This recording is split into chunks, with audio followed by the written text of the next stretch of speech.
Ladies and gentlemen, this Red Gaming Tentacom video, we're going to be discussing my opinions on season passes and why personally I always forego buying the season pass. I always just buy the individual pieces of DLC as and when they come out.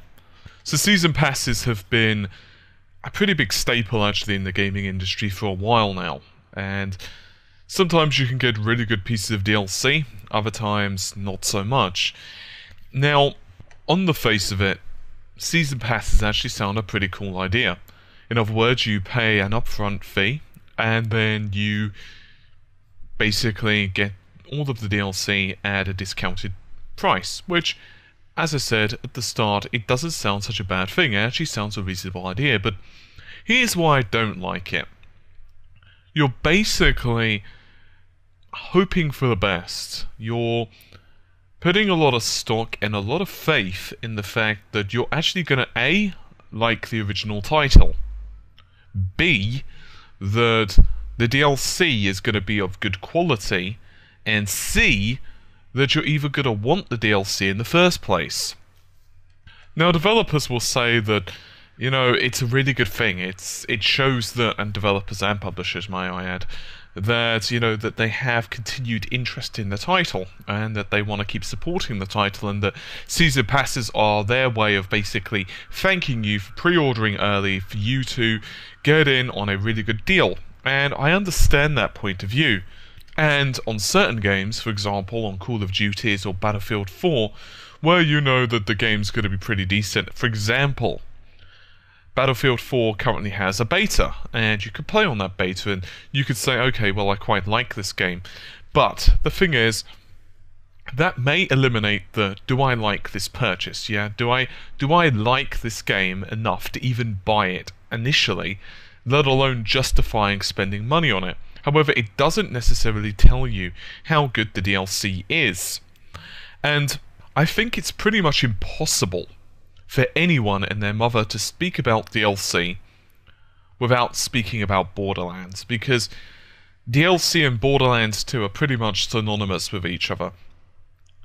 You can get the Season Pass, and if you'd have originally purchased the Season Pass, then of course you get certain pieces of DLC. On the other hand, if you didn't buy the Season Pass, or whether you did buy the Season Pass, there are certain pieces of DLC that you still must pay for. And the quality of DLC for Borderlands 2 is pretty much all over the shop. In other words, some pieces of DLC are included, some pieces are not, and that adds a bit of confusion, in my personal opinion, to the customer, and it means that you have to do some searching around to actually figure out, well, is this new piece of DLC included or not? More to the point, it basically leaves you at the mercy of the game's developers or publishers. Because, just for example, let's assume that they pledge to add in 4 pieces of DLC with the Season Pass. On the other hand, let's assume that you know, or they are planning on releasing 6 pieces of DLC. Well, let's rank them as, let's say, quality 1, which is like very high quality pieces of DLC, and quality 2, which is the less, you know, awesome pieces of DLC, maybe the shorter pieces of campaign, or maybe quality 3, such as, say, costume packs and crap that personally I don't like, or that I've never ever think about purchasing unless I just happen to get it free as a pre-order bonus.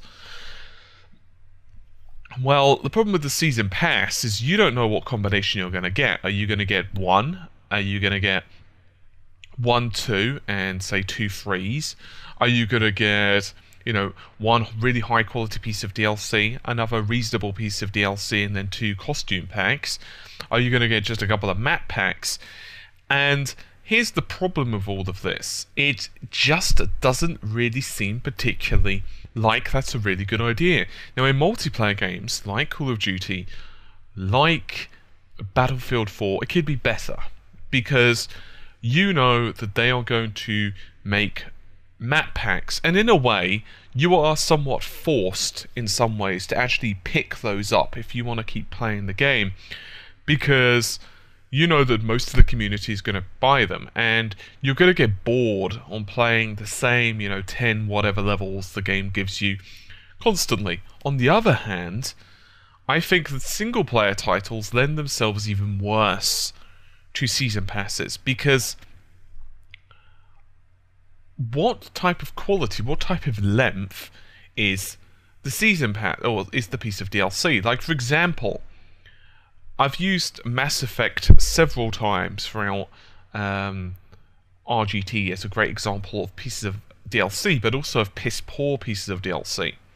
For example, Kasumi's Stolen Memory, great piece of DLC.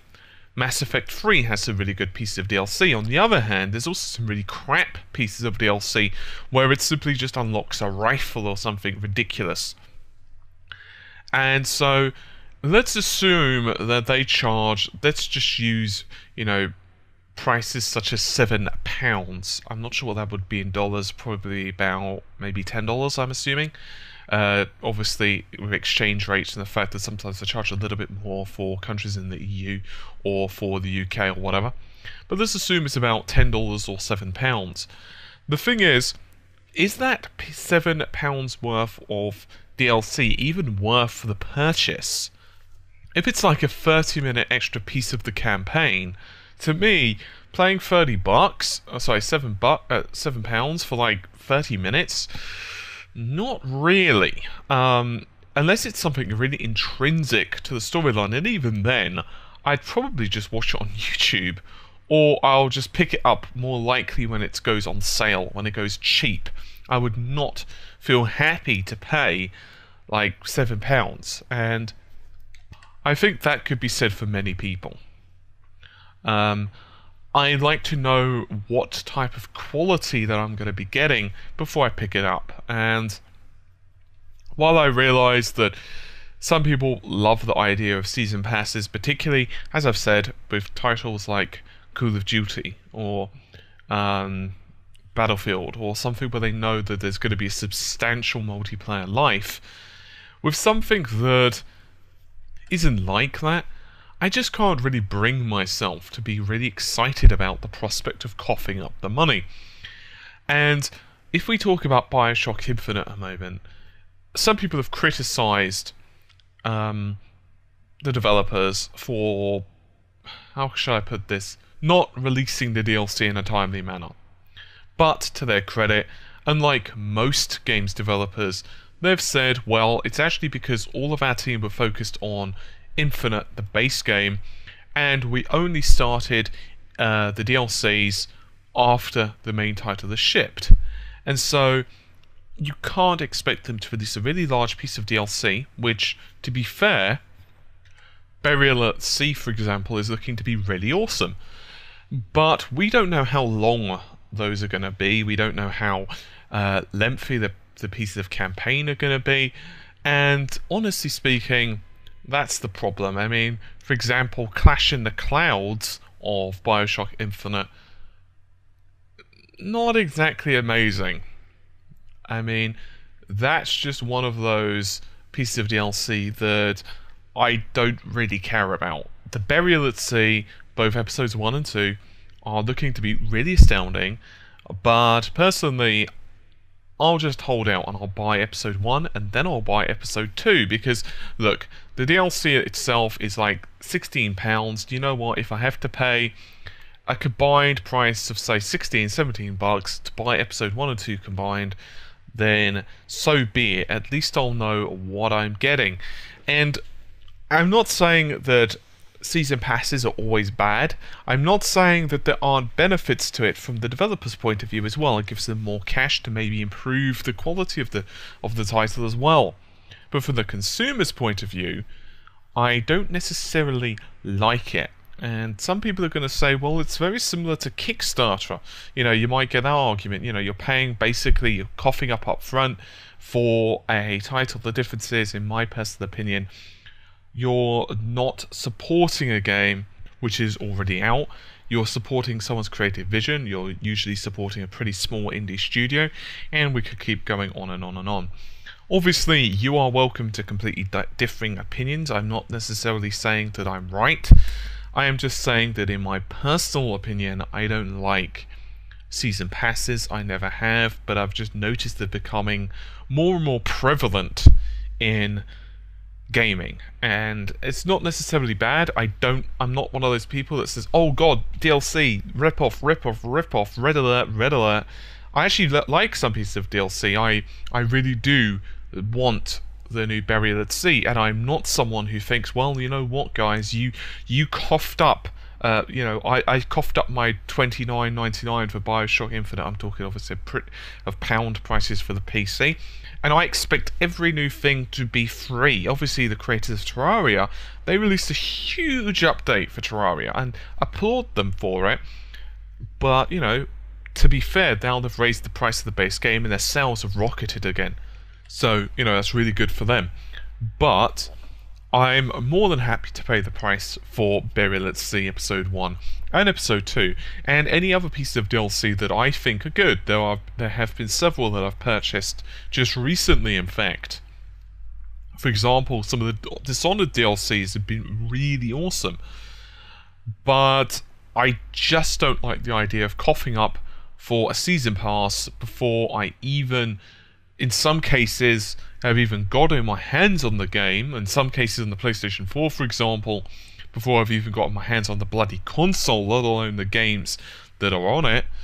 And I don't like actually paying for things that I don't even really know just how much it's going to be about, because in some cases they keep DLC, not in all cases, but in some cases they're pretty vague with the piece of DLC, and in others they're more descriptive, but still, how long is the piece of DLC? Am I paying basically like, £16 for up front for one really good piece of DLC? It's going to last, say, 3 hours, and the others are going to be really short.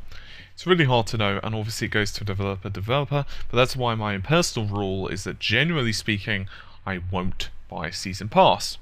Anyway, obviously you can feel free to tell me differently, your personal opinions and so on, but I'm going to get going. Hopefully you've enjoyed the video. I'll see you soon. Take care. Bye for now.